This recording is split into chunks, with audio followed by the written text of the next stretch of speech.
Call the meeting in the order. The agenda, Oromocto Council and Committee meeting Wednesday, the 8th of October, 2025 at 5:31 p.m.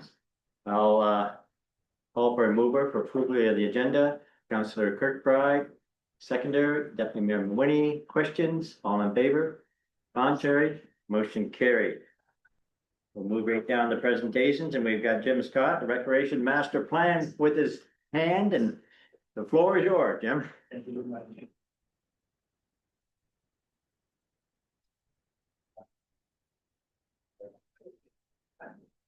So, yeah.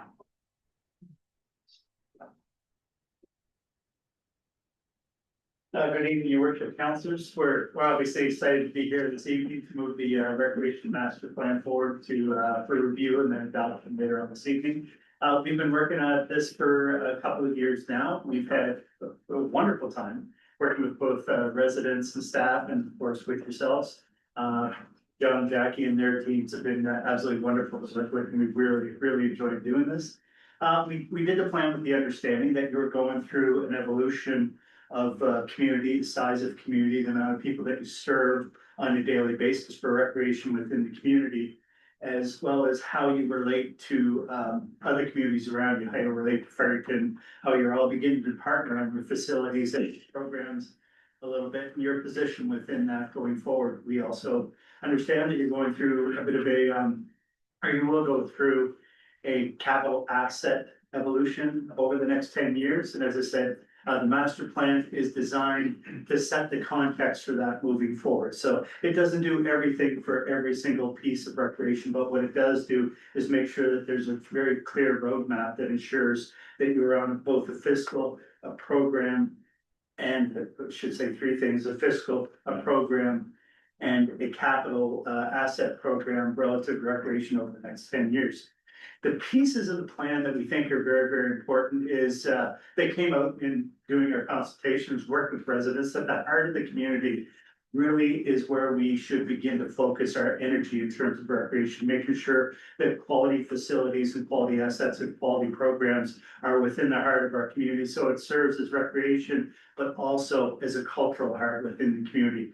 Also that we're working in partnership with our program providers, our various facility providers, such as the base, Fredericton, outside communities, to make sure that we're working together collectively moving forward, that we begin to dissolve any of the barriers that we may have around funding programs or around how we book facilities and how residents book facilities, to make it as simple and as clean as possible. So Jackie's been working quite hard at that.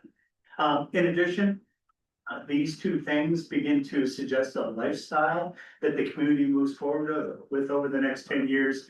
And you look at housing programs that support that, or types of housing that support that. So you are going to invest in recreation facility, you invest in other things. And we want to make sure that those are investments that move the community forward, both in terms of the housing, people that want to live here, in the lifestyle, but also for economic development. So we're moving our community forward.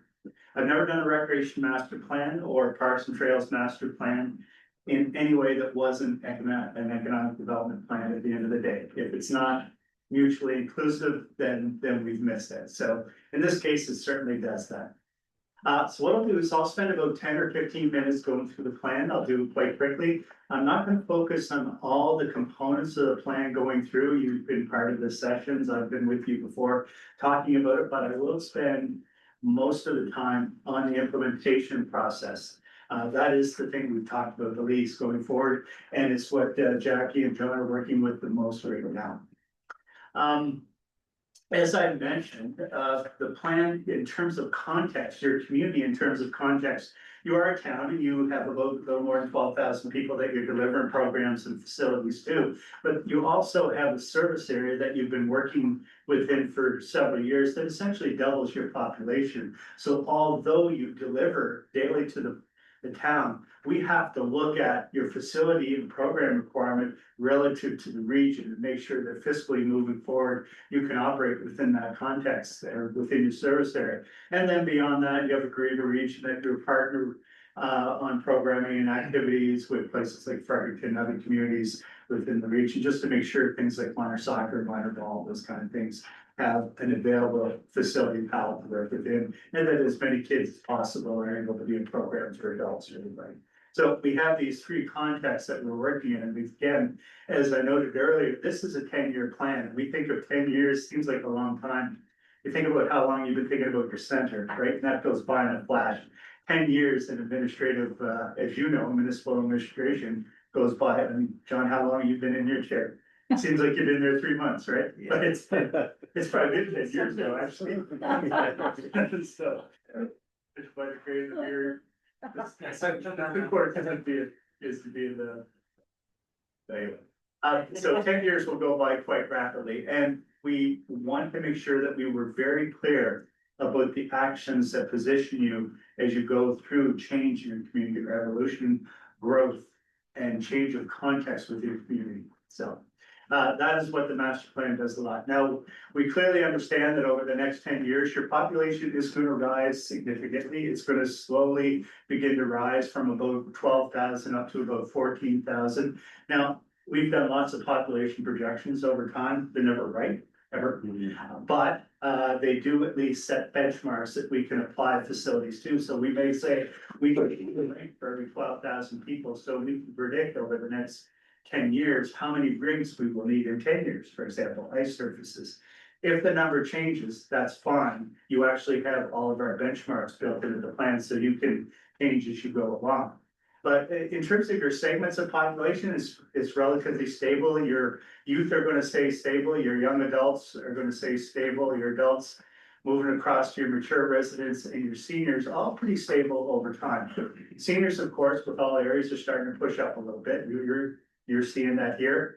You will see a more active senior population, people like me that are beginning to move into that age group. We're very active, right? We're looking for stuff to do.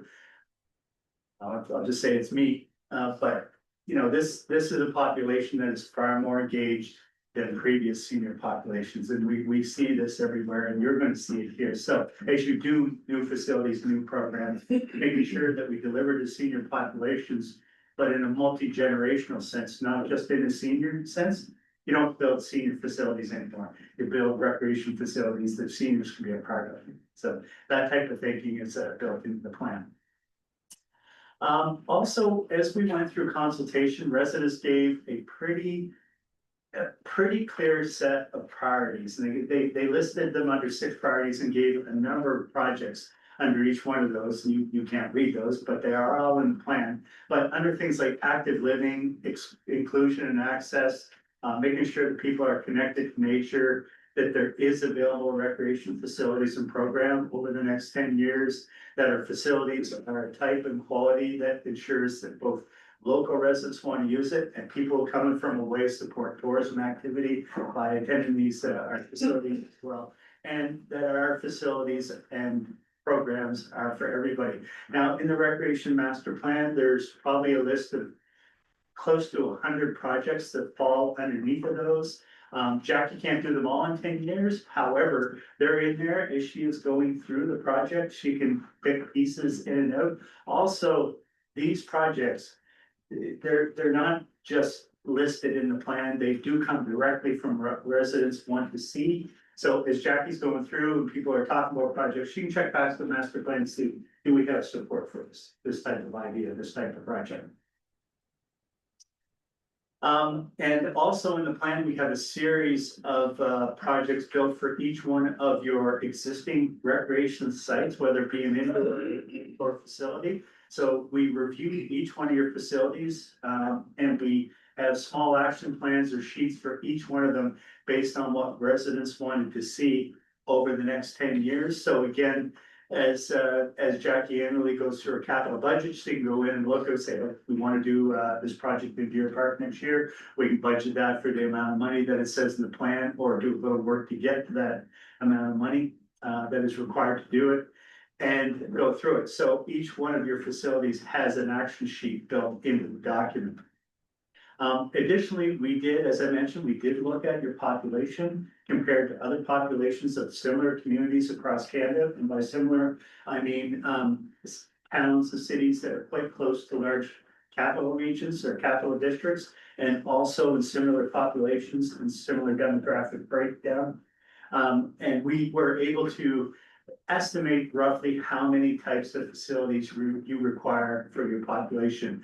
To no surprise, you're sitting pretty good in your facilities. There's a couple of small issues that Jackie's begun to work on with access to facilities to meet need for your residents based on the population. But if we look at, for example, natural fields, you have 5 natural fields, including the 3 that are located on the base.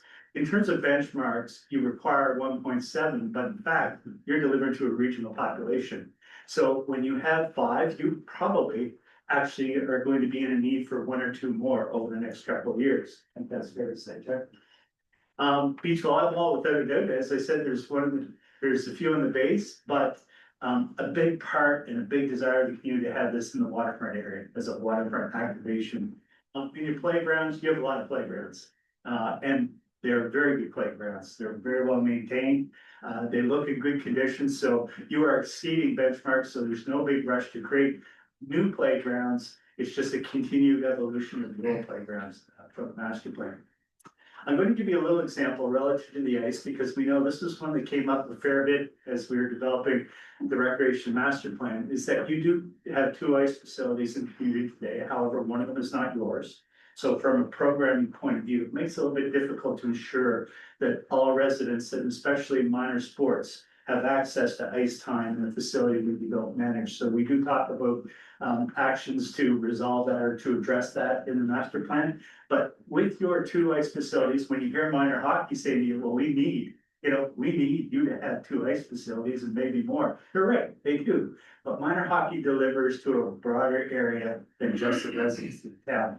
Thus, we begin to have to look at regional service areas and how do we have regional service areas support our facilities.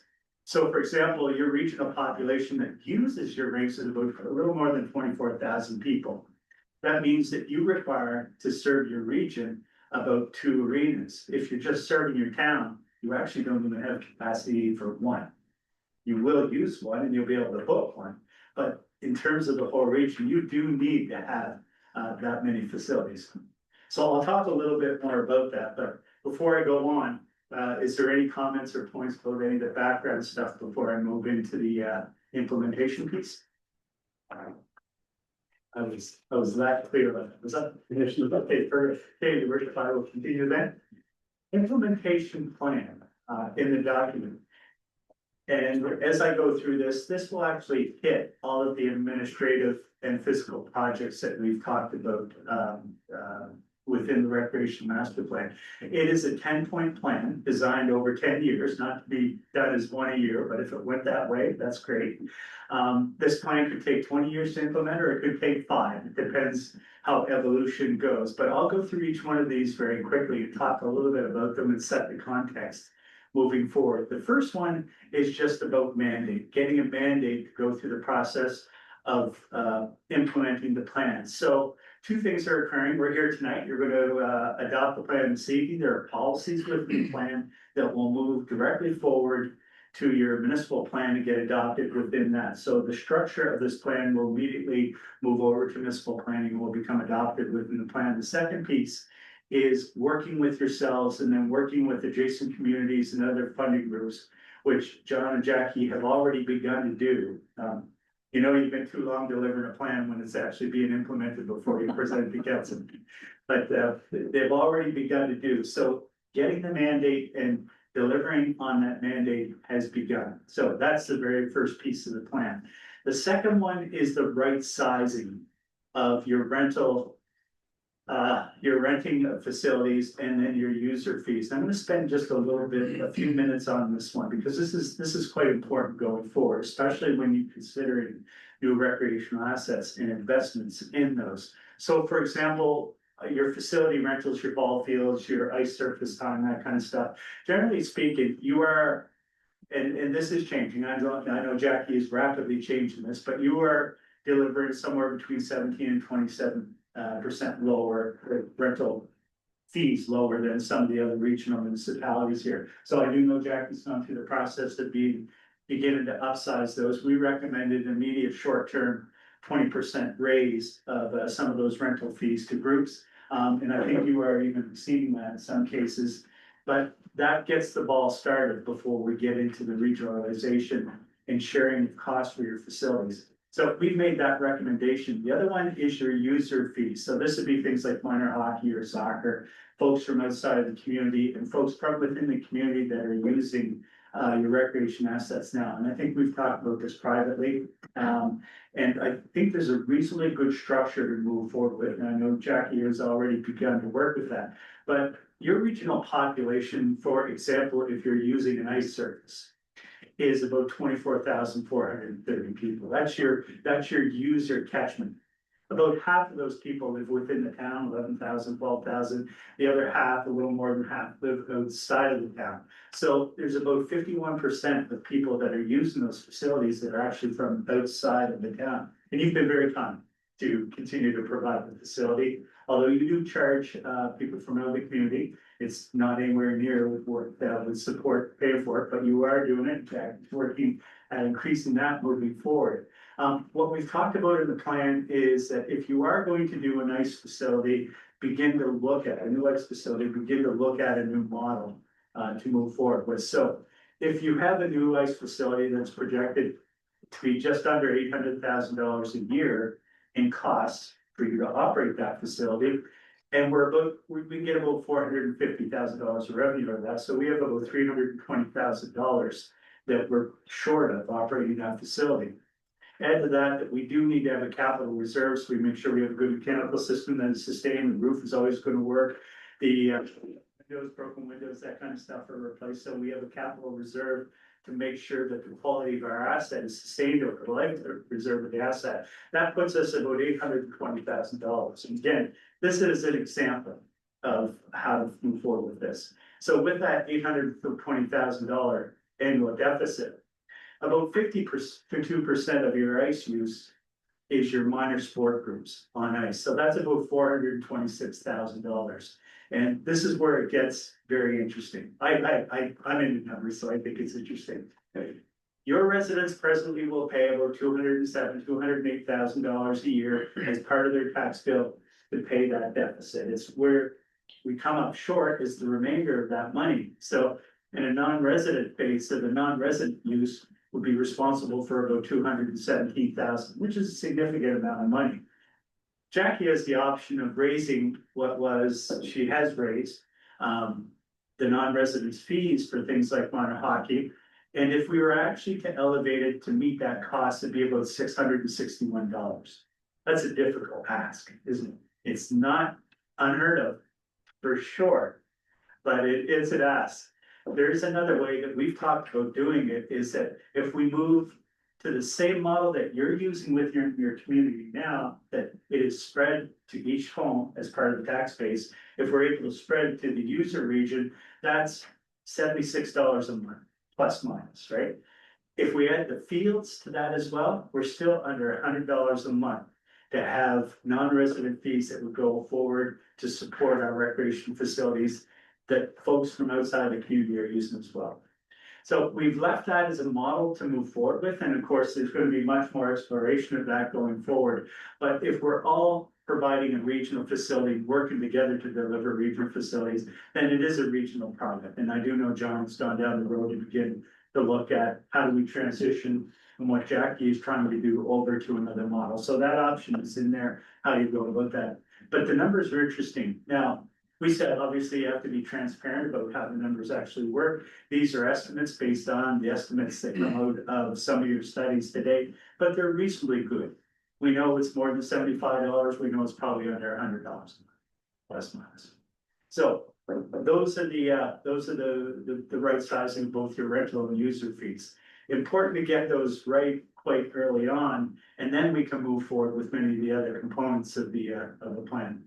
The next three implementation pieces are administration pieces. So one is there is so much good going on in the community in the region that not everybody knew about at the open houses. They would like a centralized platform where information was able to be accessed through either the Town of Oromocto website or through an app.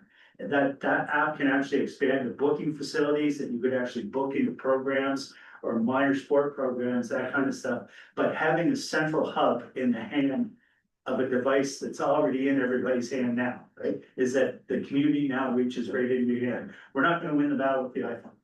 We tried for years to be cool with the iPhone. It keeps getting better, so we may as well go into the hand and bring our information to people. The second one is the reciprocal agreements to ensure that we have access to facilities throughout the region. So for example, the two that come to mind is working with the base to ensure that ice and some of the field products or recreational facility products up there now could be available to our minor sport groups through Jackie. And that makes sure that it's equitable and to everybody within the region. The second one is working with the province to make sure that our gymnasiums are able to be booked again through Jackie and her folks to ensure equity to all the programs. So there's a bit of work to do there. It's done elsewhere, it's done quite well elsewhere, so Jackie will play aware of those. Works on this. The third one is the equity program, and that is beginning to work, the rental equity program. That's working with all of our neighbors, Fredericton and many of the other municipalities around the region to ensure that our A, B, and C class facilities are renting at the same rates everywhere, so we don't get into a competitive marketplace. We've heard a few times during we've heard a few times during our discussions with the community or some of the sport groups, they said, wow, we get fields cheaper elsewhere. Okay, but we don't want to be in that competitive environment. They can get fields cheaper elsewhere, but they're not the product. They're not at all the same product as what they can get here. You have a very good product.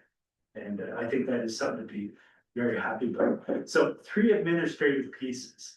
The next 3 pieces are actually physical project pieces.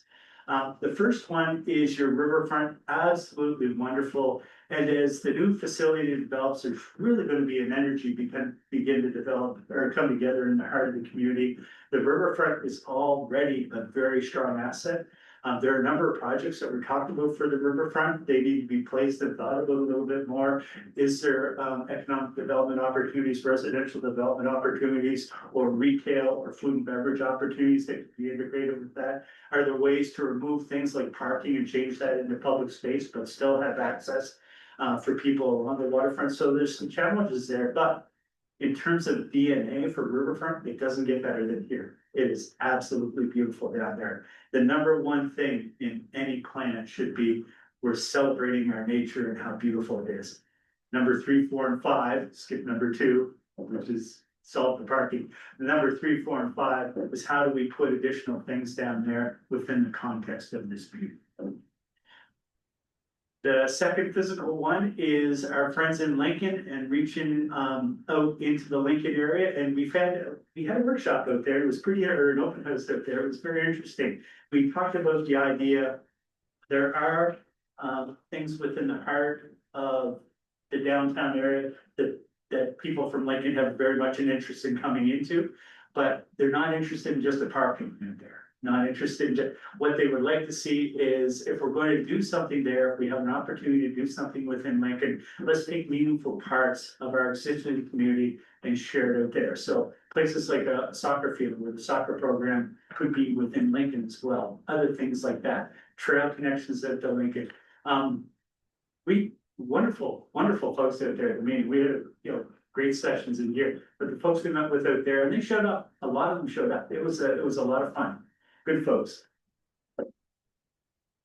The final one, fiscal project, is your town center secondary plan. That is in the master plan as something to look at. Again, any new recreation or wellness facility that you are planning on doing should be viewed as an investment and not as an expense. If you're going to place something like that, then the secondary plan that's talked about here explores things like adjacent residential hotel projects, different recreational and residential projects that can occur there. Where you run into capital and operational expenses in the facility, we want to look to adjacent and available lands, whether through density increases or renovation of existing properties to get more density in that area so more people can live in and around these areas. And we really create that heart, which was important, the very first thing that we talked about within the master plan. The final two things is there are a number of low, medium, high priority projects that are described in the plan. You'll notice this again, I talked about this earlier, a number of sheets that give us ideas for projects coming from residents going forward for each one of your park facilities that may need attention, I should say, over the next 10 years. So Jackie has that. She can begin to work on that as she moves forward with her capital planning over the next 10 years. Generally speaking, your parks are in really great shape. Your fields are getting some attention. You are going for a new recreation facility plan. That's great, but the operations and maintenance of your park facilities is pretty spectacular. They're doing a great job. Given the amount of parks, absolutely spectacular. So your recreation, your operational staff are to be congratulated for the work that they do on that. Jackie told me to say that. Well, in the end, the notion is really to work at the heart of our community. If we're going to invest in infrastructure, we should have that investment see reciprocal investment by the private sector so we can recover some of that funding. Again, developing our partnerships, both physical and administrative partnerships, to ensure everybody has access to facilities in a very fair and equitable manner, ensuring that our opportunities for housing continues to grow within the community, and that these three things come together to create a lifestyle that not only makes this a wonderful place to live, but a successful economic development. So with that, I'd like to thank you again for working with us on the project. Thank you, Jackie, for having us work with her, and John. And we're happy to answer any questions. We're happy to answer any questions. Your worship, thank you for this. Any questions or comments, council? Councilor Daw? Thank you, worship. I just had one in going through the individual things like the fields and all that. Particularly noticed that the turf fields, the recommendations for the projects under the turf field, the only reason it jumped out at me is because it's quite a significant amount of money.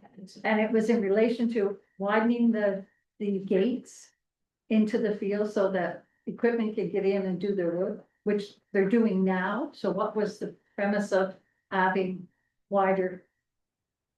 So if I remember, I think it was some of the user groups being able to get in with equipment and access, and also staff being able to get in with equipment access, and I think that meant they fixed things. I believe one of the user groups wanted an additional gate that was closer to where they store it, yes. Oh, That's where it was the function they paid for, it wasn't from staff itself, it was a request from user groups.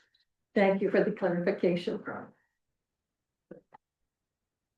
Any other comments, questions? Councilor Victor? Thank you, your worship. That is a great report. If you live in Oromocto, you live in Lincoln, I'm a little disappointed, to be honest. It's, we're 3 years into this, arrangement, marriage, amalgamation, whatever you wanna call it. And I'm not feeling the love. There's one item on that desert called Lincoln with recreation facilities. It's not even a municipally owned, facility, it's owned by the school board. For Lincoln Common, great concept, but a medium priority item. So I'm gonna say probably 5 years down the road, that's not it, no timeline. So, bit short on details, bit thin on financing, a bit thin on timeline. We're 3 years in, this is a 10-year plan. We're probably 6, 7 years out from seeing anything. Not good enough. I don't think it's good enough for the people in Lincoln. I mean, I said, and our taxes are up 17% since we joined. My tax rate's gone up 5 times faster than people in wards 1, 2, and 3. And not liking it. But it's, of course, very well done. I just think it's a bit thin on Lincoln. And I know the issue, I know land is an issue, I know the space is an issue, but I don't see any vision to fix it, I don't see any impetus to fix it.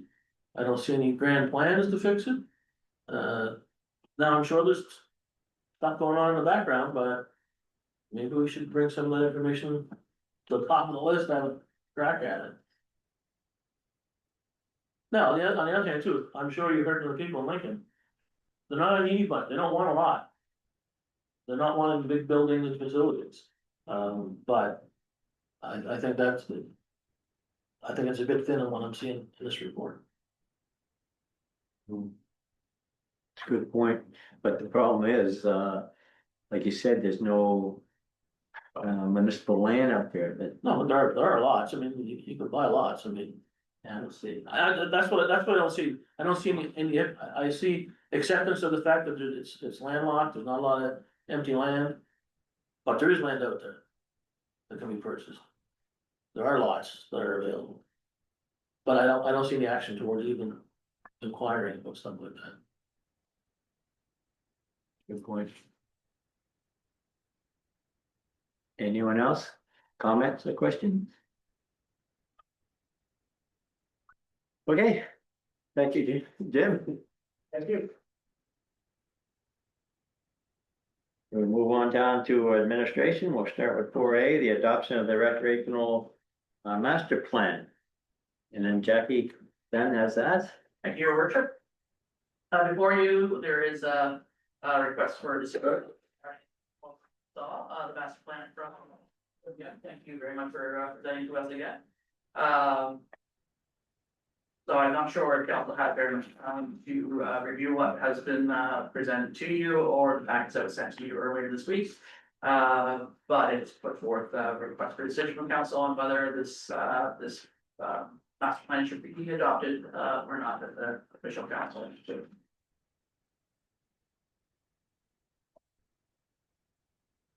What do you think, council? Comments? Are we warm and fuzzy? All four? One is four. Can you raise your hand so we can make sure it's the same? What are you asking? Yeah. Yeah, I just want to make sure we have a majority, that's all. Okay. I guess we have a majority. All right. Thank you, Your Worship. We'll move now to 4B, the fire prevention bylaw amendment. And Jody, if you've got this one? Yes, Your Worship, I'm gonna get Richard to do the first presentation first. Okay. We brought him out of retirement. I was gonna say, My work plan for bids. yeah. Fairly familiar with them.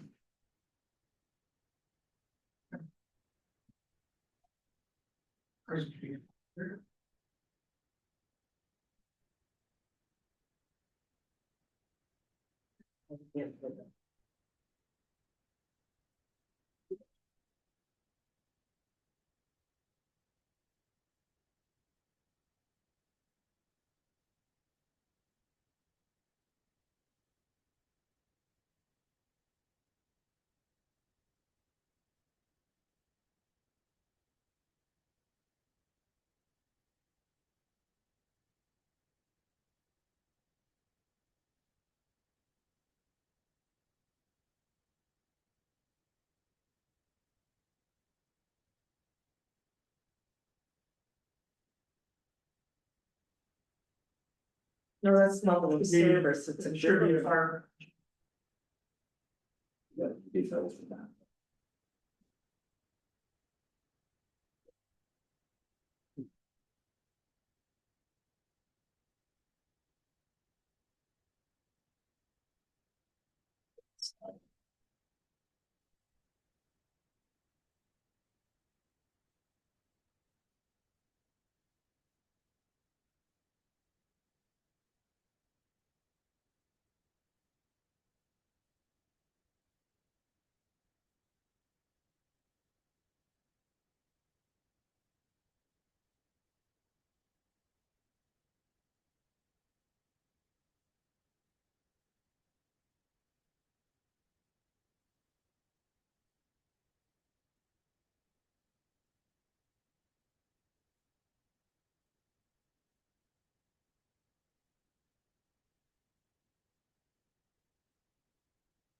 For some reason, I can't seem to open it, Richard.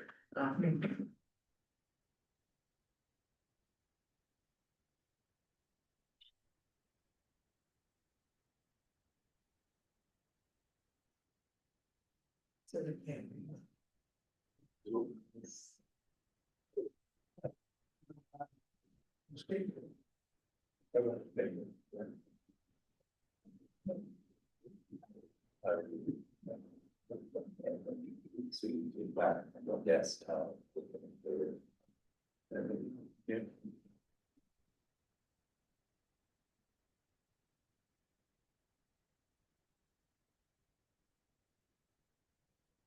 You have it on your desk. Yeah, if you throw that in, I might be able to grab it off that. There we go. Should be able to grab it now. There we go. Great. So, let's see. Sure, be here on screen. All right. It's for confirm share. That's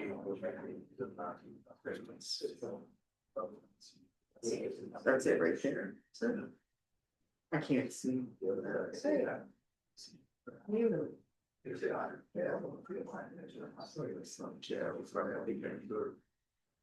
we go. Sorry about that delay, folks. That looks familiar, that's fine. I thought I was gonna have to act it out or something. So, what we were looking for is, to take a look at updating the fire prevention bylaw. Current version was enacted in 2017 under the Municipalities Act, which was replaced by the Local Governments Act in 2018. So a lot of the things which, were in the enabling legislation changed with the Local Governments Act, so. So that's one of the reasons we're looking for an update. So the Local Governments Act actually does a really good job in outlining what could be included in bylaws concerning safety, prevention of fires and suppression of fires. More so than what was in the Municipalities Act.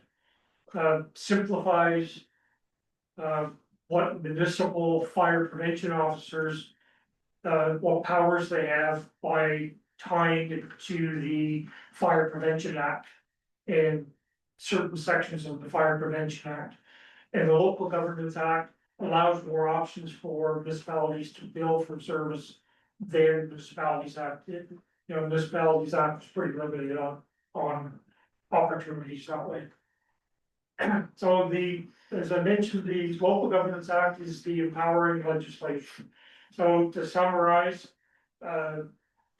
municipalities and local governments can make bylaws for municipal purposes respecting under A, safety, health, and welfare of people, and protection of people and property.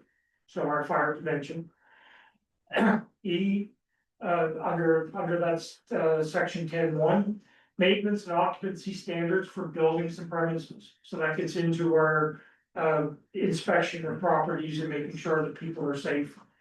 And under I, 10.1I, programs and services provided by or on behalf of the local government. So, you know, our service of inspecting properties, you know, we're going out currently, the Royal Navy. We're operating for the Office of the Fire Marshal. There is some provisions in the current bylaw for fire prevention officers, but we've never used that section of the bylaw to inspect properties. So this is providing services for the municipality. Okay, there's a whole lot of verbiage on here, so to summarize it, the Local Governance Act ties to the Fire Prevention Act for fire prevention officers. So it gives the same powers as sections 11, 12, 16, and 21, which are all the sections with regards to inspections, power of entry, writing orders, correcting deficiencies. So without having to write all that out in the bylaw, which it currently is, if anybody who's appointed as a fire prevention officer in a municipality has those same powers as somebody under the Fire Prevention Act. You know, lets us tear down structures and things like that. Yeah, that's a special occasion. So what's new? So. To summarize what's new in the bylaw. Chief, deputy chief, and assistant deputy chief are automatically appointed as municipal fire prevention officers under the bylaw. Currently, fire chief only, which doesn't give you the redundancy, you know. The chief officers are also appointed under the Fire Prevention Act, but this gives them powers under the municipal bylaw as well. The inspections and orders are brought in line with the Fire Prevention Act, so the same process we use to serve an order under the Fire Prevention Act is carried over to the municipality. Allows, one of the things we're looking at, and I'm gonna talk about this later, is allows the ability to charge building owners for re-inspections in cases of non-compliance. You know, I'll talk some more about that. What's new as well, only those authorized by the fire department can reset a fire alarm prior to the arrival of the fire department. So what's happening to us on occasion is building owners are resetting a fire alarm. And we don't know where the problem was or what the problem was, and, you know, it also gives the occupants of that building. Some uncertainty because the fire department's not even here, and now the bells are stopped ringing.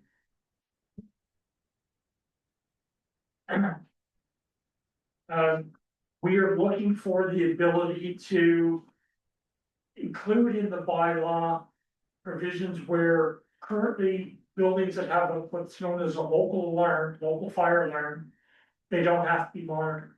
We're looking to go above and beyond what's required in the National Fire Code, National Building Code, to require all buildings that have fire alarms to be a monitored system.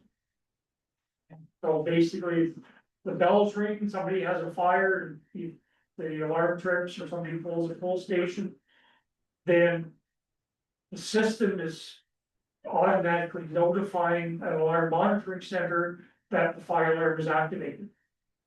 What's happened to us in the past is the bells go off and people go outside sometimes they don't. And the fire truck pulls up and they say, "Where you guys been? That alarm's been ringing for 20 minutes. They assume that since the bells are ringing, that the fire department's on the way. And it's not the case.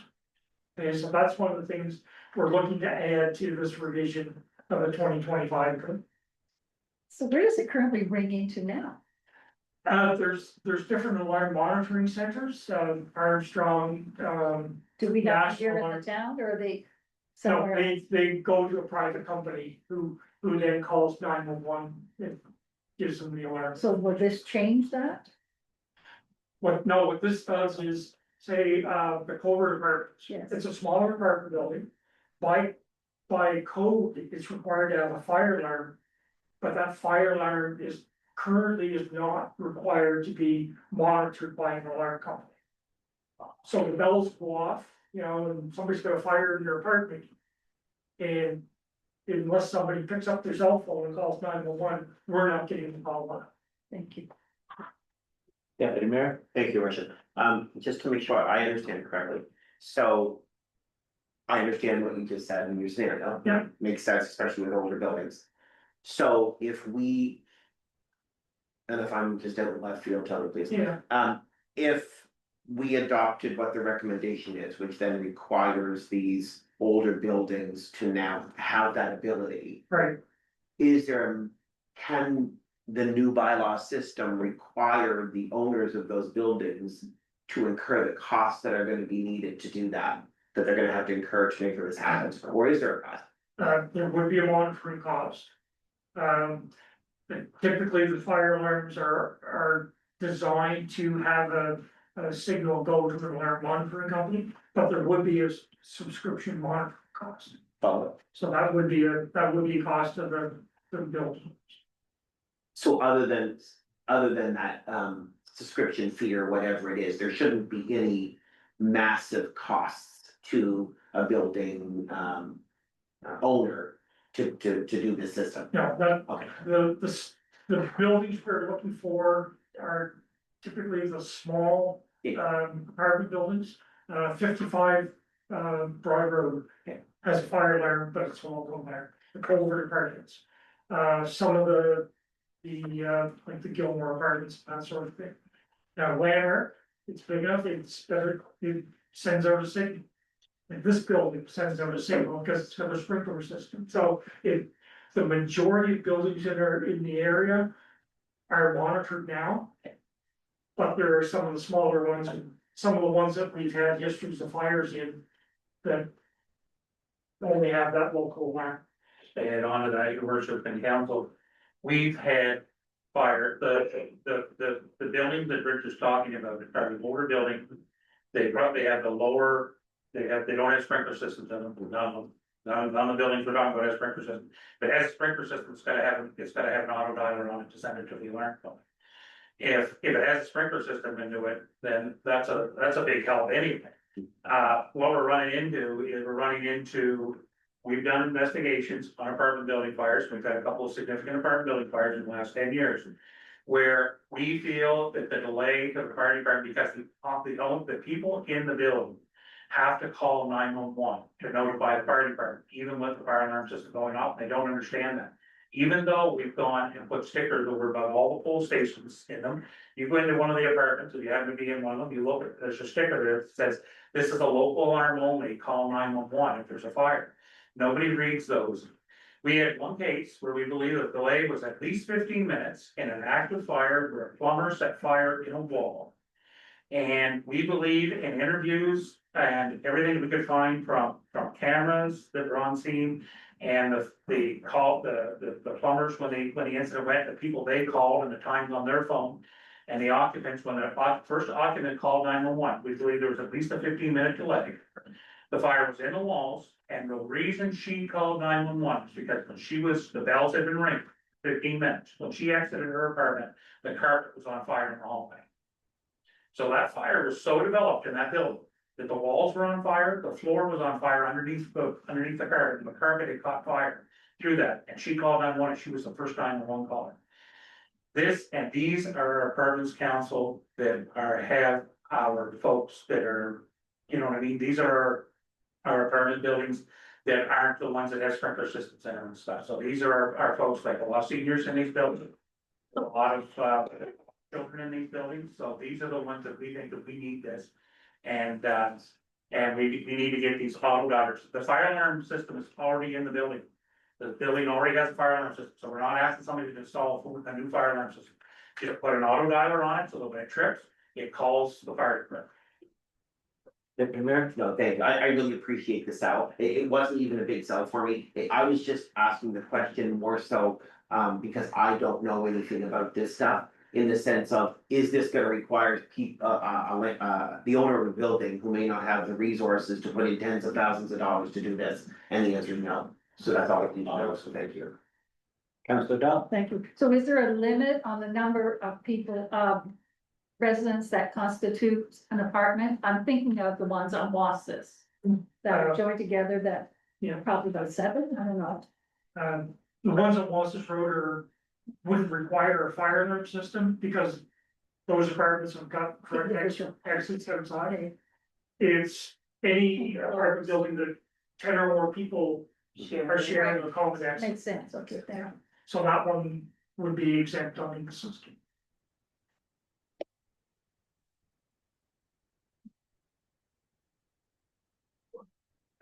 Still going along with the what's new, outlines requirements for a fire watch anytime that the fire alarm sprinkler system or standpipe system are out of service, and that's been in the National Fire Code for years. But this puts it into the town bylaw as well. Standard requirements for open burning.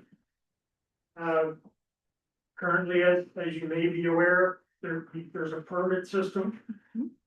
Wards 1, 2, and 3. Unfortunately, councillor, we haven't figured out Ward 4 yet, but we're working on it. The royal meeting. So under the bylaw, right now, it says no burn. So our permit system allowing people to safely, have an outdoor backyard fire, isn't even in our current bylaw. We're breaking our own bylaw the way it's written now. So, we're putting the requirements in there, which excludes propane fire pits, smokers, barbecues, okay, that doesn't apply. So the requirements for a permit system wasn't in the previous bylaw, and we're looking to add that to strengthen our permit system. And it makes reference to the burn restrictions or bans by the province of New Brunswick, so that's a new part. Okay, so charge for reinspection. So what we're asking is to include in the bylaw, similar to what the city of Fredericton has been doing for a number of years. So it's proven very effective in reducing the number of fire safety violations. What happens now, someone was in, finds some things that need to be corrected. You write a fire marshal's order, serve it to the people with a recheck date. And they've got the right to appeal to the fire marshal if they think, we're right out in left field. But, typically there's a recheck date depending on what the violations are. If it's a burnout exit sign, a week. If it's gonna put new fire doors on the stairwells, we're looking at several months. We go back, do a recheck inspection, nothing is done. There's been no correction to any of the deficiencies that we identified. Okay, we're back in 2 weeks. After 2 weeks, still not done. We've had times where we've gone back on a number of occasions and met with resistance from the building owners on getting these fire safety violations cleared up. Currently, the only option we have is to lay charges under the Fire Prevention Act, take the person to court, and 18 months later, we get a court date and the judge says, yeah, you should have done that. Here's I'm now giving you 30 days to get the work done and fining you $147.10. So it's a lengthy process. So the way so I guess, again, the enabling legislation, bylaw can be made, to establish fees or require deposits. Again, programs of service provided by or on behalf of local government. So we're doing inspections on behalf of the local, of town of Oromocto. So initial inspection, no charge. And we go and say, yeah, I'd like to inspect your property. First re-inspection, if all the deficiencies have been corrected, we are waiving that first charge. We're not charging you to go back and say, yeah, you got them all done. But if we go back and there's still things that haven't been corrected, we're sending them a $200 bill saying, here's your re-inspection fee. Second inspection, 300. Third re-inspection, 400. Fourth and additional is an additional $500 bill. You say the city of Fredericton has been using this with a great deal of success. In reducing the number of fire safety violations and making the building safer.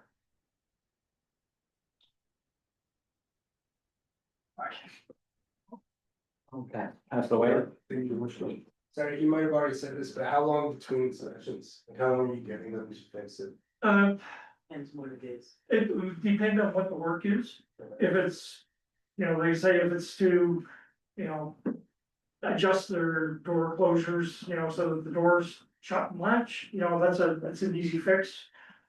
14 days type thing. If it's, something major, we have to look at what's reasonable. And there's nothing saying, they call us up week before and say, hey, my contractor can't get here for another 2 weeks. We would hold off the re-inspection. Cause you're not have to go there. They're What's working done, on so it, they're making an effort and, it's out of their control if they can't get the work done. and that happens. You wouldn't go back and then to do the re-inspection, so it's all dependent on what the violations are. Deputy Mayor? Thank you, Richard. My question is in the enforceability of the actual ticket.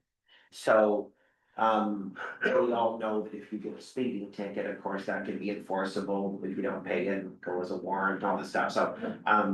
That's very different from like a ticket that may be written by a bylaw officer. That, you know, the grass is too long or Yeah. whatever, and it's a $50 ticket, but it's kind of voluntary because you're probably not gonna spend thousands of dollars trying to recoup your $50. So what is the enforceability of this kind of a ticket and how? These aren't tickets, these are inspection fees, re-inspection fees. Oh, I thought it was. We would- tickets. We would contact folks and finance, saying, hey, send this individual who owns this business, you know. Re-inspection fee of $200. And is that further, That's is why- that the municipality that issues the ticket?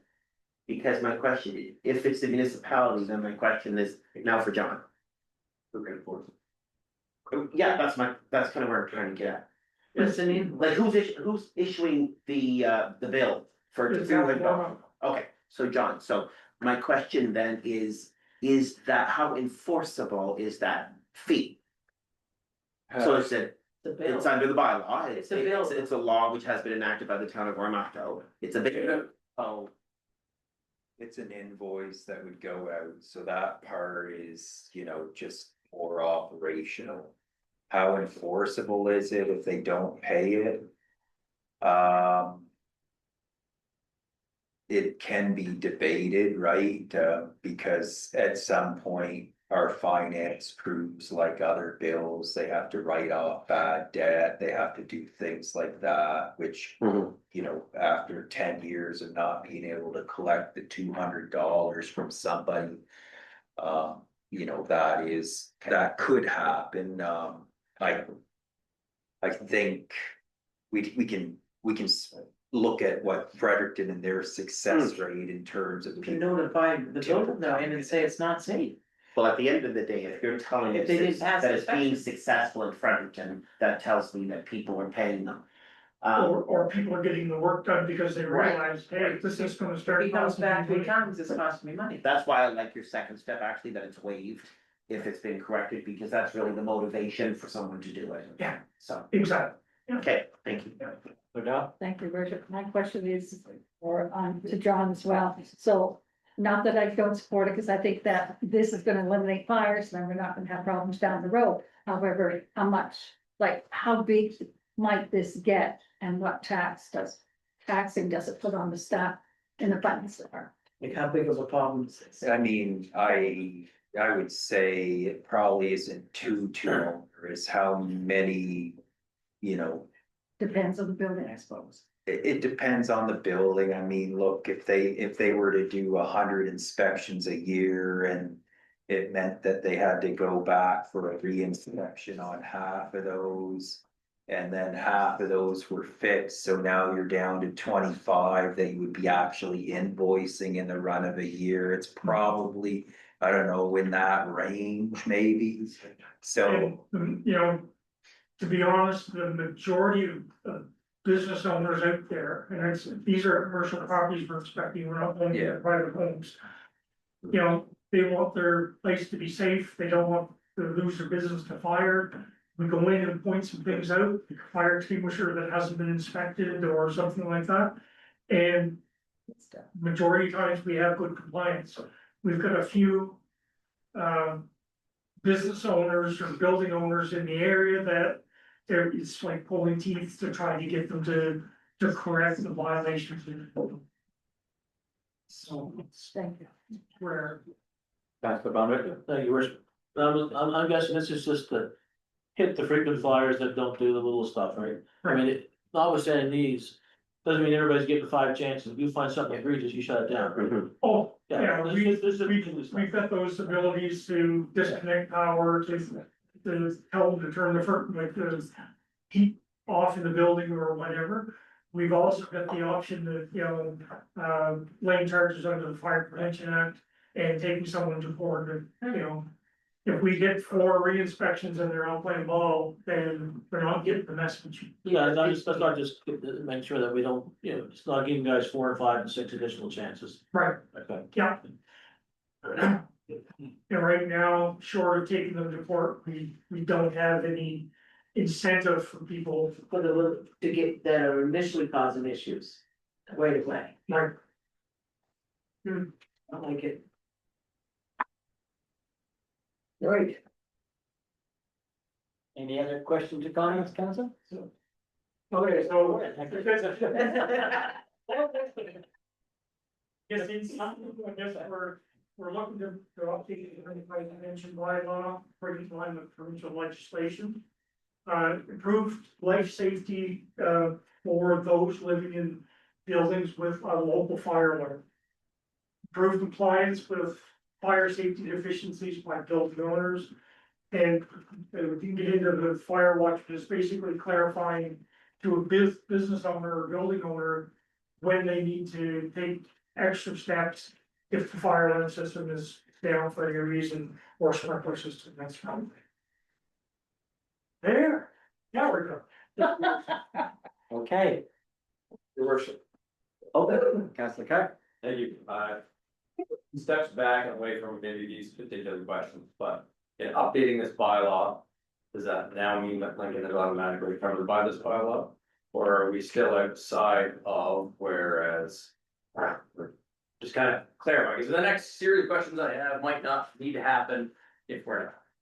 So when this, if this is updated, because right now it doesn't really apply to us as it stands, but if it's updated on this, will it? So it would, That's why this gets covered under the rural plans, until they're updated. But this is the fire service, this isn't about planning. Yeah. your worship, will, yeah, planning is under a different document, for Right, it's sure. under fire service, which they are covered, No, they're the same. not the same. Yeah, So, if I can, your worship, the fire department is currently doing inspections of inspectable properties in Ward 4. understand, so, but to give a little more detail, fire pits right now are not forever. So if this is updated, it is, which is adding a fee that the residents of Lincoln don't currently have. There's no fee to No fire. fee for. Okay, sorry, I misread, because it says recreational fires, set an outdoor wood burning fire appliance, provided a permit has been requested using department forms and non-transfer, so there's no fee. there's no fee. They're doing inspections, so they check to see what you're doing. I understand. It's not a requirement right now in our ward. Is there data to support that there are more wildland fires based on residential fire pits in Lincoln than anywhere else? We would do more calls for burning outside of permitted times in Lincoln than in town proper. Which would be expected, because there's no burning really outside of the fire pit that's been inspected anyway. The reason I say is during the amalgamation, the communities that were amalgamated were told no lifestyle change would be expected when they're amalgamated with towns. This is one of those small things. So, for example, hunting in Lincoln is allowed. Hunting within the town boundaries is not. Even though there's some regulations set by the province and the fed that say it's certain ranges. The fire pits, a lot of lots are much bigger in Lincoln than they are in Oromocto. And I don't, and I believe you probably are more responsive to open fires. There probably are, there's probably more open fires happening, the nature of the community. But the reason I ask is right now, where we're not covered by this, if this is updated, do we then fall under automatically? Yeah, and so what I'll say, and we can confirm it, looking through is that yes, any bylaws that we update and bring into local governance would apply to the local community, right, Yes, or the they do. local government as a whole. So, you know, my take on it would be, yes, it would apply to Oromocto, i.e. also The new one, Lincoln. right. But that's also where we can look at having a special provision if it was necessary for areas that might be slightly different. So that's what you would see perhaps that might happen in some land use controls where they add special provisions, and this could be the case for fire pits as well, perhaps, although I got to admit that generally we don't charge anybody, but what we're concerned with is that people are operating some, they put a bunch of loose rocks together and start burning a fire. Like if they have a fire pit and they come in, they say, yeah, I bought it at Costco, it's CSA approved, and everyone's gonna be like, yeah, great, thank you very much, and you're on your way. It's more about that, I think. I mean, these gents can speak more to it than I can, but, you know, it would be certainly my impression that every time we pull a new bylaw into local governance, you will apply, yes, to that part, to that bylaw at that.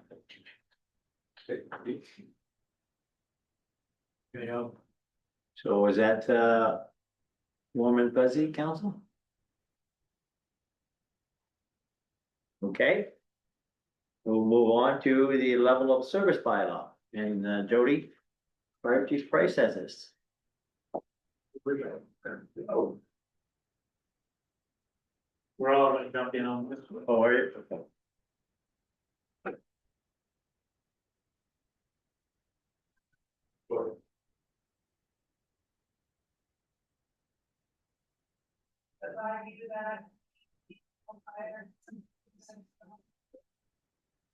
Okay,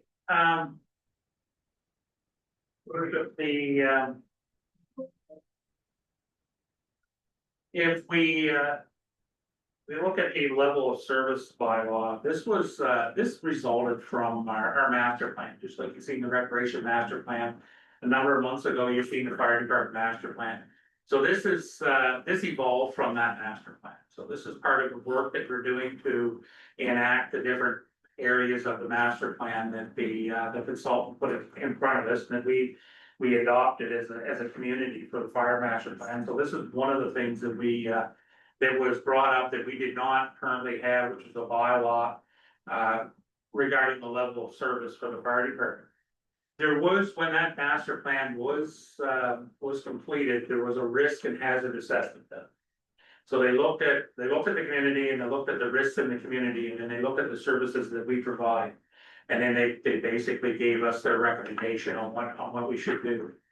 And basically we want to establish a level of service bylaw. And it allows us to basically, when we go out there and we're providing the services that we need to provide for the residents, which have been adopted by you council, and you basically back that we are doing that. It prevents us from going out and saying, wow, that's a cool looking drone there. Maybe we should go spend $25,000 on that drone and do a drone program. Or maybe we want to buy, some new fancy thing. Maybe we want to do a high angle rescue off the side of the bridge or something like that. If we get into one of those areas, we got to come back to you and change the bylaw in order to enact that. So that's what this allows us. We all know we have a level playing field. We all know what services we're going to provide and to the residents. As Richard said in the other bylaw, we just wanted to let you know that it is under the Local Governments Act. It does give you the authority to do it. So it gives you the ability to set what the bylaw is for and the level of service for the department and for the community. The expectations are, number one, that there's a time limit. So that when we're responding to calls, that there's a time limit that we will respond to calls within a certain time limit. There's also the next thing is that we have adequate staffing when we arrive on the calls to handle the incidents that we're going to handle. And the third thing is that it gives us the ability that there's going to be exceptions to meet the above arrival times and with the number of people. And we have to do it 80 to 90% of the time. Just last night, council, we had a call where we were sending a truck out to Gary to a fire. Within seconds, another call came in right on top of that one for a fire alarm. in Oromocto West that have residential fire alarms. We basically split our crews, what that was responding to the area, for trucks away, we went to both calls. If we had already been in Gary and there wasn't a callback crew back to the station, that 80 to 90% of the time is for those times when we get multiple calls on top, we can't respond within the prescribed time limits. You know, we've got that ability to, sometimes we're gonna be outside that time limit, we know it. And the last thing is we can use, to meet some of these standards, we can use our mutual aid and our neighbors to help us, because there's no community in the province that can do this type of thing without help from their friends. So we have mutual aid agreements, we have a regional mutual aid agreement, we have specific mutual aid agreements with the base. And we can use those mutual aid agreements to help us with some of these standards. The response levels are,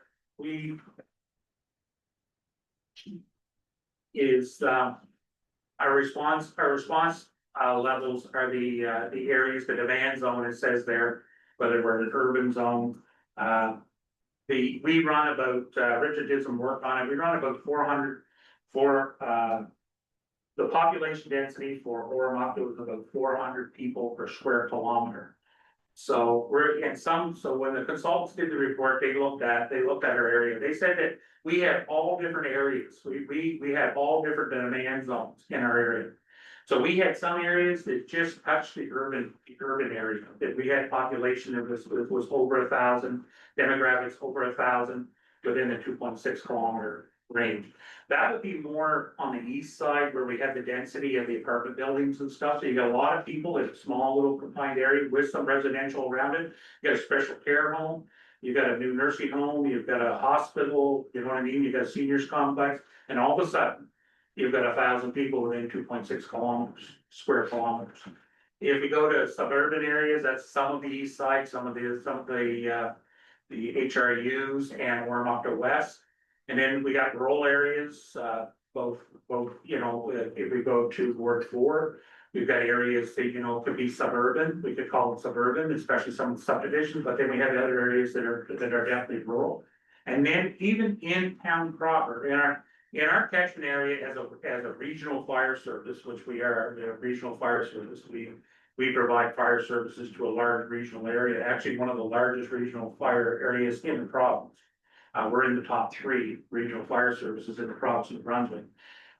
We have a lot of remote areas that we look at, that the travel distance is more than 13 kilometers.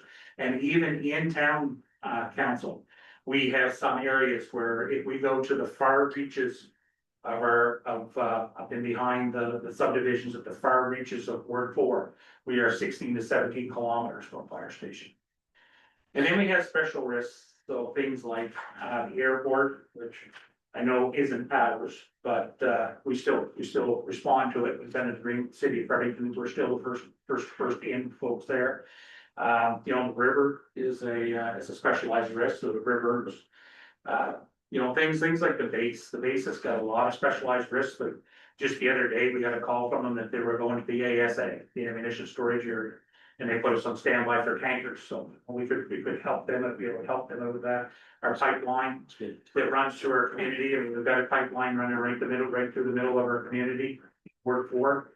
And the highway itself is a very special route. The highway runs right through the middle of town, and stuff that goes up and down that highway, sometimes prosperity and everything else there.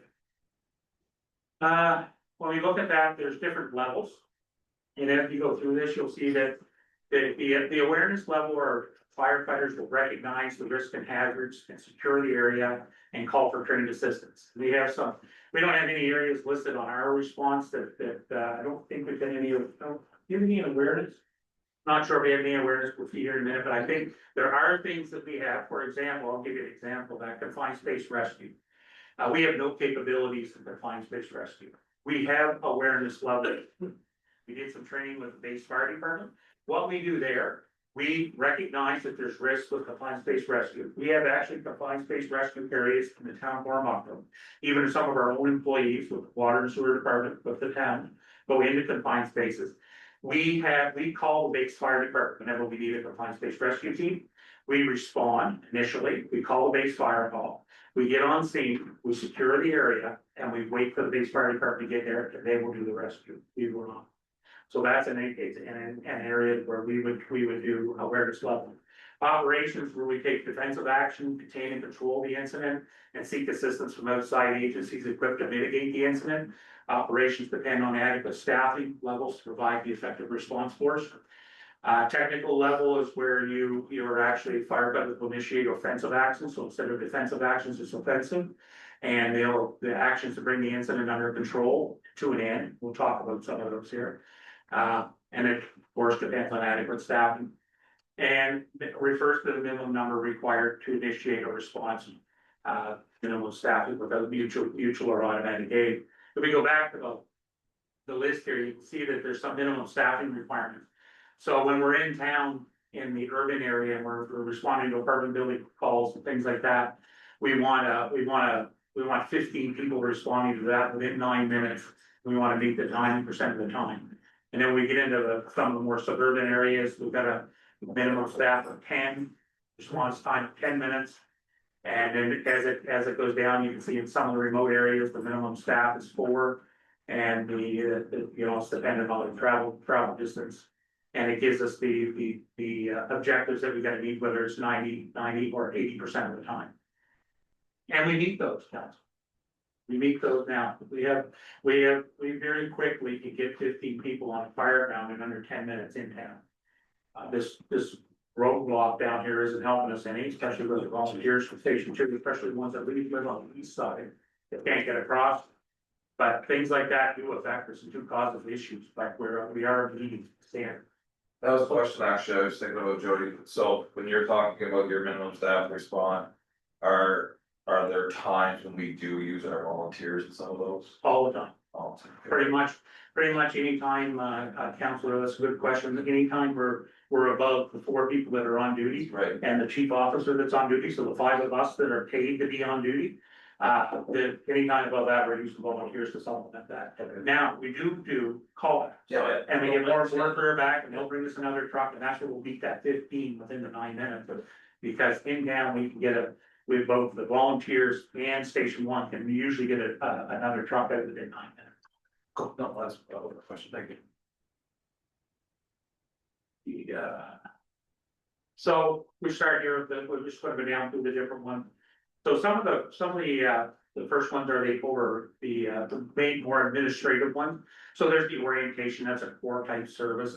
That's the onboarding of people, that's really pretty standard.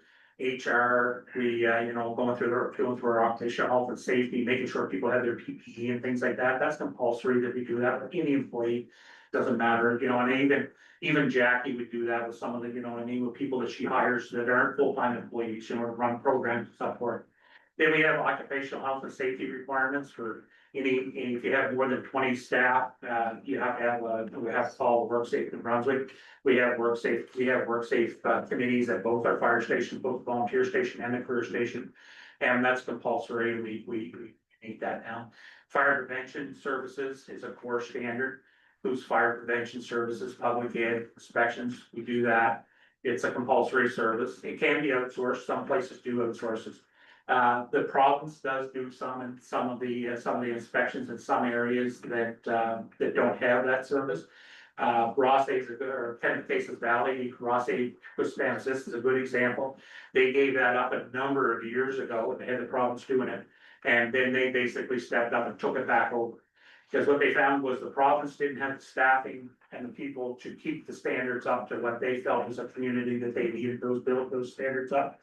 We had an experience here, which John is well aware of, where we had a couple of buildings that we had turned back over to the province. We said, you look after these buildings, we're not looking after them no more. And that lasted for a few years, and then we basically took those buildings back to do the inspections on those. Because we found that the province just didn't have the time and the staff to do it properly, so. Team lead or our supervisory training is a core service and that's a compulsory thing. And that's our safety and making sure that any supervisor has supervisor training. And then our municipal demand zones, which we just talked about, is core, and the town includes multiple zones and respond within the boundaries, so we gotta make sure that if we are going to those municipal zones, that we're meeting their targets. And that's what our reporting system tells us, it'll tell us how many times we meet that. If we get into fire response areas, council, the first one is general firefighting. The level on that is operations, and required skills and training, post operations of all personnel and team. They do all their level 1 firefighter and their job performance requirements, which is the practical side of that. That's a compulsory service. I mean, we are a fire department, so you would expect that we would do firefighting. Then there's apparatus and vehicle operations. That's at an operation level, and that's driver safety and training. And that's a compulsory service. You have to have people trained to operate the apparatus. Fire suppression exterior is a technician level, and that's training based on NFPA. That's the National Fire Protection Association, and that's the standard 1001 at a level 1 firefighter level. And we have to have a minimum of 4 people if we're going to do an exterior firefight, which we do. We have minimum staffing of 4 on the career side, with the chief officer responding as a supervisor and incident commander. So we have 5 people that respond to any type of structure fighting. And then we have fire suppression, which is a technician level. That's interior. That's if we put somebody inside of a burning building, they got to be a technician level. And the training is based on NFPA 1001 again, and we have to make sure that we have a minimum of 4 people on scene before we do that. Council, I'm going to go back one slide, and I want to bring something up to you. So you'll see that general firefighting is operations. However, if you look at fire suppression exteriors technician, and we go over here, fire suppression interiors technician. So we go back and you say, well, Porter, Jody, why is general firefighting operation? Why are the other ones technician? The reason for that is not all of our firefighters are trained yet. So we have people that are in training. So they're being trained. They're, they come on board, maybe they're a new volunteer firefighter. Most of our career firefighters, when we hire them out of a fire school, and they got prerequisites and we hire them. They've already gone through training. And we bring them in and we do an evaluation orientation with them, and then we put them on shift and they're ready to go on shift. When we look at the other side of the house, on the volunteer side of our composite department, we have people at varying levels of training when they come in. We make sure that we understand that those folks can still come to a fire scene at an operations level and support us on the fire scene, but we do not put them inside the fire. We use the folks that are all trained to be able to go inside the fire. They can come on scene, they can do support functions, like they can do our air supply, they can do water supply, they can haul water for us, they go to a pump site, they can direct traffic, they can do support functions like our accountability and things like that, but they can't go into an interior fire pit. That's why general firefighting is at operations, so that we can still use those folks on some jobs on our general firefighting. But if we get into one of the more specific types of firefighting or rescue, we only use technician level trained people. Councilman.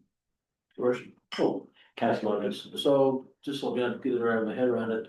So can anyone come out of a fire school and be a technician, or is that only on OJT? No, they would, if they come out of fire school, they would be at a technician level. And once they get on scene, and they would have the NFPA, that requirement there, that training based on NFPA 1001, level 1, they would have both level 1 and level 2, hazmat awareness and hazmat operations would be the four seals that they would come out of school with. And they would be trained, and we would call them a technician. Right out of school. Right out of school. Okay, cool. Now, what they lack is experience. Yeah, that's what I wonder if it's. And that's where. There's no JP requirement to get to that. And well, yes, so they do their OJT in their training, so they come to us for 6 weeks, and we've got 4 of them coming, I think, in December, don't we? And we have 4 of them coming, they'll stay with us for 6 weeks and get some practical, but what we do is when we bring them in, we bring them in to hire a new firefighter, we bring them on board for 4 to 6 weeks. And we do some training, we do some evaluation and orientation with them. And that's some of the stuff that we hit there would be the stuff that they might not get in fire school, which is very specific to the Oromocto Fire Department. And that we need to hit with them to make sure that we hit the key things that that they need for the Oromocto Fire Department, that they can get in fires. And then the other thing is, council, that, you know, to that question, to add on to it, the other thing is that we have firefighters like that, we have firefighters like that now on our career side, and they do not operate alone. They operate with other firefighters. Two senior firefighters might be asked to take a truck and go do something because they've got experience. But two, you know, new junior firefighters through the door would never be asked to go do something. That's some supervision, some, you know. Wildland and grassland firefighting technician level base. Vehicle, stop me on any of these if you want, council. Vehicle firefighting, pretty straightforward, is technician. Pump operations is a technician, so our driver, if we go back one, again, that's another one, vehicle apparatus, vehicle operations is at operations level. We have some of our folks who are not at a technician level driver operator that drive our fire trucks. They're either trained to be a driver operator. They can take our fire truck and drop it off at Public Works for us. We do that all the time. Like one of the new people, they have the right license, they're all licensed and everything. We've actually done preventive driving with them.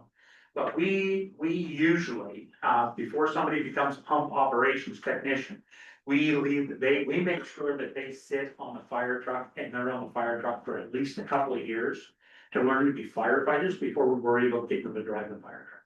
So we've got one of those firefighters right now who's been with us for a couple of years, just become full-time. And he is now in the process of becoming a technician. He's moving from an operations level driver operator where he drove the trucks around, did some training with them, did some pumping with them, but never took them on a fire call. Now they'll start working with him to bring him to technician level. One of the first things we do with that is we hire a third party, a driver company, driver education company. They come in, they take them out driver training, and they basically take them around and evaluate the course on their driver training. And then we do our own in-house pump training and stuff. Response to alarms is operations. So different types of alarms and CO alarms, vicious odors.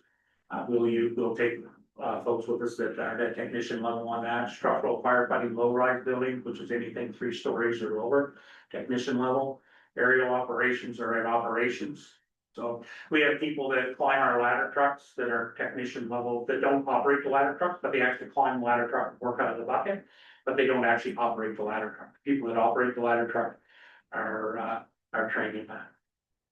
High-rise building firefighting, which is over 3 stories. We're at operations level on that.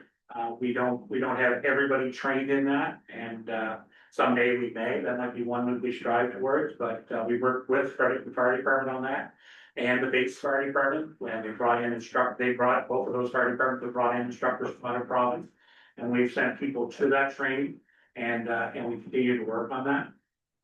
The big issue of Moncton right now.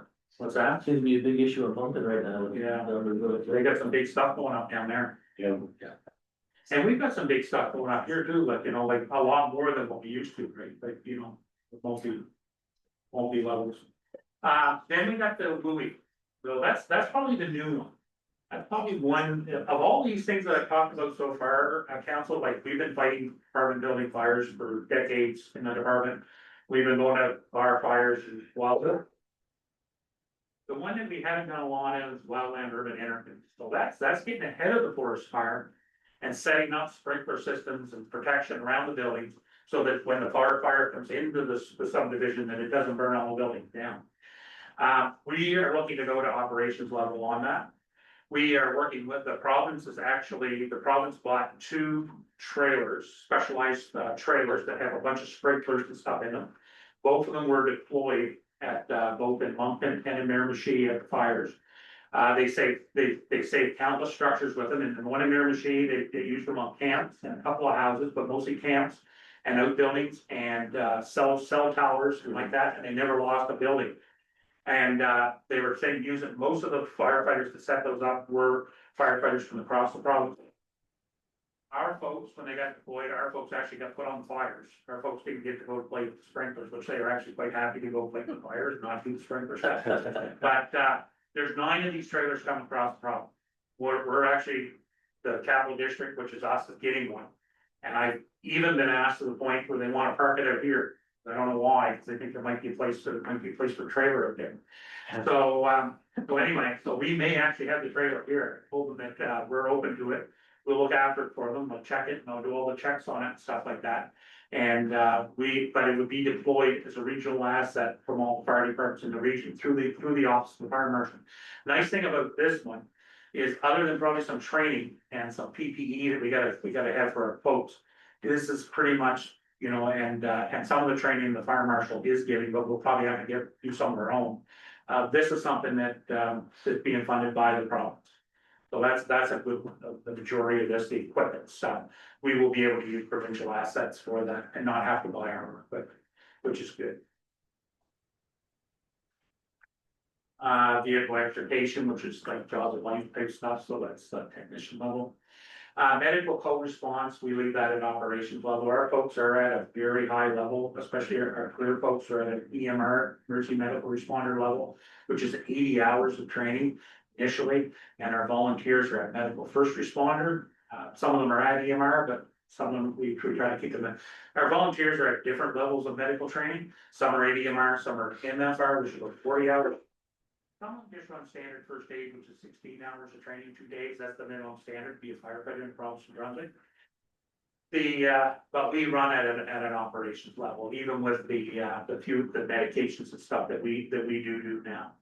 That are epinephrine like that. Ice rescue, we run a technician because it's very,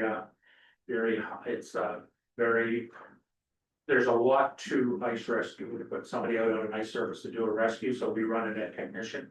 And our people are trained at technician, not all of our folks, but majority of our folks are trained technician.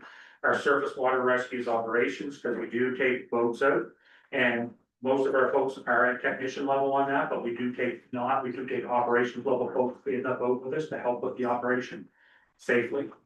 Large vehicle rescue technician, rope rescue, we're running it at operations. We run that because we do not do high angle rescue. We do what they call slope rescue, which is off-road rescue. So our slope rescue, and you'll see that here when it comes to wilderness search and rescue in a minute. That's what we call off-road rescue. What that is council, that is for response to snowmobile and ATV accidents, mainly the trails. And it's also people that are walking on walking trails that might go down an embankment or wherever. We've got the rope to bring them up a slope, but we can't do vertical rescue like the vertical rescue stuff. We again use both the base and the Fredericton Fire Department for high angle rescue. Both of them have capabilities, and they both will come and assist us. Actually, the last time we had a call on the bridge, we had somebody on the top of the bridge. We're actually on the phone with the base fire call. They were actually their crew, their rope rescue crew, getting them ready to respond. They were going to come down the stage at the courthouse for us to stand by, and they actually were able to get the person down. So that's how we do some of that. And then wildland search and rescue is sort of that off-road rescue where we take our side-by-side, go down the trail to a snowmobile accident, bring people in. Some of the miscellaneous things are dangerous goods, hazmat. We run that at operations level. We have the provincial hazmat team, one of the 3 full teams for the province, right in Fredericton. So if we need hazmat, we just basically call the fire department, they send us a full team. We run operations, which means we can handle ourselves on a pretty good hazmat call. We don't get in, we do anything that we don't need. We call them the blue moon suits. You know, when you see them going out on a hazmat call, they got the big suits and stuff, that's Fredericton. If we got a bad diesel spill out here and there's a couple thousand gallons of diesel running down the thing, we can handle it. Like we do at, now I'm not saying we wouldn't call Fredericton for assistance and the base, because the base has got a lot of PO response.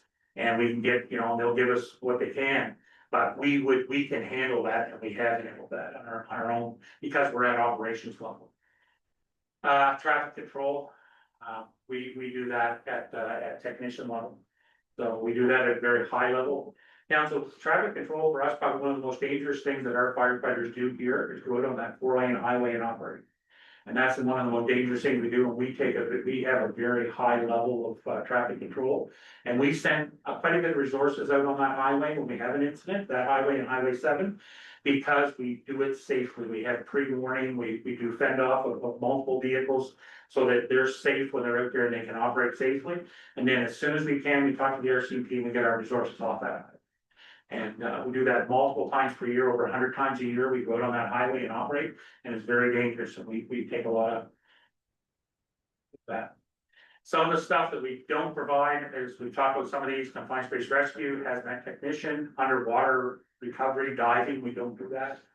Heavy urban search and rescue, which is a regional thing out of Halifax, that's they're one of the 6 teams across the country that the federal government has set up. Halifax has got one, so with, unfortunately, if there was ever building collapse, with a building come down, it would be Halifax that would in to help us with that. Medical response technician level, which Hamilton Brunswick has people trained higher level than their paramedics, which are PCPs. And they run the little SUVs that you see around sometimes. You see an ambulance SUV coming. That's a very high level trained paramedic that can push a lot of drugs to do a lot of stuff. And then high angle rope rescue, we rely on our regional fire service or fire departments to help us with that. So if there's any questions, council, this is what we're doing now, other than like I said, the one thing that we can say that we weren't doing probably at a very high level before was the wildland urban interface. It's probably the only thing we added. And other than that, it's pretty much everything we've been doing at pretty much the level we've been doing it for the last number of years. Any questions or comments, council? Deputy Mayor? Thank you, Bishop, and sorry, I spent out there for a second, but Chief, just a quick question, so this bylaw, it sets a standard benchmark for service. Does it then, is there anything therein that then requires of the town to acquire additional resources or people or anything that is going to be an increased financial cost to the town other than what we're doing already? No, we now we are going to ask you to replace the fire trucks. Right, you know what I mean? Like, we're gonna have to replace fire, the master plan. You're gonna ask that before. Yeah, that's right, and the master plan said, hey, you should take your staff up to 24. We're still gonna, you know, ask for the greatest. This is not an open window. Right, you know, but to say, well, because we're doing, you know, vehicle education on the highway now, we're gonna need more people, or we're gonna need more equipment, no. I didn't think so, Yeah. I just wanted to make sure No, there no, that's wasn't good. something in there I wasn't getting. Yeah, no, that's what I want to be sure of, that's what I wanted to understand, this is everything that we're doing now, we've got the equipment to do it, we've got the, you know, we've got the staff to do it. Not saying that the master plan isn't telling us to, like, you know, they're saying, hey, master plan said, hey, it's important to maybe increase your staffing by a couple people over the next, you know, number of years, right, which we're looking at. But yeah, no, it's, everything should be pretty there, just replacement of what, you know. Council Von Richter? Thank you, Richard. Just trying to understand, so. When we say you offer all these services now, does that mean everybody in every shift is qualified in all these things, or do you have specifications say only one guy has to be there to supervise and then he can offer this technician level service or whatever? But I'm not explaining it right. Basically. So not every firefighter on every shift can operate the aerial ladder truck. But there's multiple people on each shift that can operate the aerial ladder truck. And if somebody happens to, say there's three drivers on a shift and they're all out, one's on vacation and one's away on a course and one calls in sick. We don't bring a firefighter in, we bring a driver in. Right, so we know how to do that. So not everything that we do requires all 4 people on the shift to have that training. No, but on the career side, it's at a very high saturation rate, I will say. Like when it comes to like a good example that I think would be boat rescue. So on boat rescue, not everybody's got the boat rescue course, but we put the boat rescue course on every 2 or 3 years. And we will bring up the new people, though they might sit on shift for 2 or 3 years and not have the training, but eventually if they're here 2 or 3 years, they will get the training. And then we'll keep going with that. Same with the volunteers, like, you know what I mean, we'll run them through. When we have a course, we'll course load it up. And then we'll make sure that we've got everybody covered for that period, and then there might be new people come on over the next 2 years that don't have it. Boat rescue, I think, and ice rescue would be the two that would be probably the one that not really. And operating the trucks or something.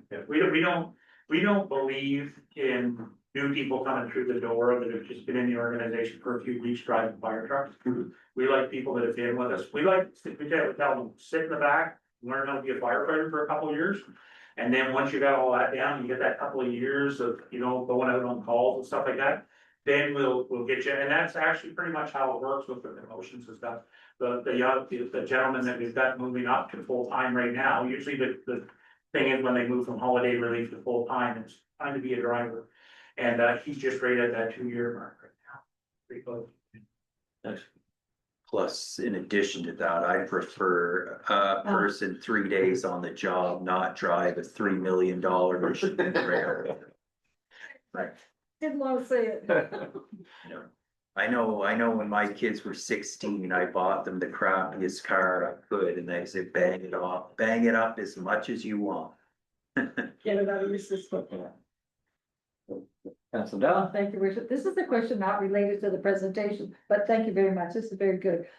Are you having some challenges lately with traffic getting out of your way? And I ask that because in the last couple of weeks, the fire trucks are going all the time. And the horns that you guys are laying on to get the people to move, it seems. The traffic is that roadblock down there is causing a lot of issues. Yeah, there's a lot of. An accident there the other day? Like it Was there not an accident there the other day? Yeah, there's been three of them, yeah. 3 of them, yeah. And just recently, just 3 of them within the last 2 weeks. Yeah. We've had right here, and then we had a bunch up on the other side, on the other one, but that one's quieted down now a little bit, now we're having here. But, and next year, they're gonna block that off for multiple months, right? It's gonna be from like, what is it, April or March? As soon as they. As soon as the snow melts to October, November, yeah. And I, where I live down lower end of Wasis there, so, the other night, I thought, those people know to move. Yeah. So unfortunately, it's a necessary evil of repair, but yes, it does cause some. Anyway, just an Frustration. observation, huh? Righto. Okay, so is that warm and fuzzy, council? And it's just so council too, as we get this developed and go through the readings, the other intent for us is also to ensure that under the legislation that we have here in New Brunswick, it's ultimately the council's responsibility to set certain service levels, and that's why we want to get this in place too. So it's not myself and the chief out there making up these service levels that I need you to defend that we're doing what you ask of us, and then that way it's more clear for everyone. And that's the whole intent of the bylaw, is just to lay that out, so there's no uncertainty as to what we do, and to the chief's point earlier, that if we need to add a service, then we've got to come back and ask you and add it to the bylaw, which makes more sense to me than the chief and I in my office on a random Tuesday afternoon deciding we're going to add a level of service. So we hope that as we move through the readings, if there are any questions, then they're here to try to help address them, and it'll at least allow everybody to know what that level is. We've done that, John, that's a really good point, because we've done that not that recent, not that far, like a little bit back, when we increased the medical response. Remember, we took the medical response and we were medical, and then we said, hey, we need to administer these five symptom relief drugs. So we did our EpiPens, our ASA, or at different things, and we came to you and we said, well, we'd like to do this. This is what our stats are telling us. We've really had some close calls where we didn't have these things to administer them, and since you've done that, we have saved lives with our EpiPens. People are alive today because those fire trucks had everything. And we've had a couple, and one of them was at the doorstep of the Oromocto Public Hospital, after hours. So we saved somebody's life, so. That's kudos to everybody, right, the crew that's over there working. And so you're exactly right, John. We wanna go from high to high angle rescue, then we gotta come back and gonna say to you, this is what we've been running into, and this is why we think we need to go to high angle rescue. Which is known, right now, we think we're well served by the base and the fire department on some of this stuff. Perfect. Okay, thanks, guys, appreciate it. Was there one? You're in both. Closed, yeah. Oh, we're on closed? Yeah. It's heat closed. We move to 4D, the draft minutes, September 18th, 2025, regular session. If there's any errors or omissions, please let Cynthia know as soon as possible. And on that note, I'll call for a mover for the adjournment, Councillor Dahl, seconder, Councillor Von Richter, questions, all in favor? Contrary, motion carried. Take a short recess, go into close.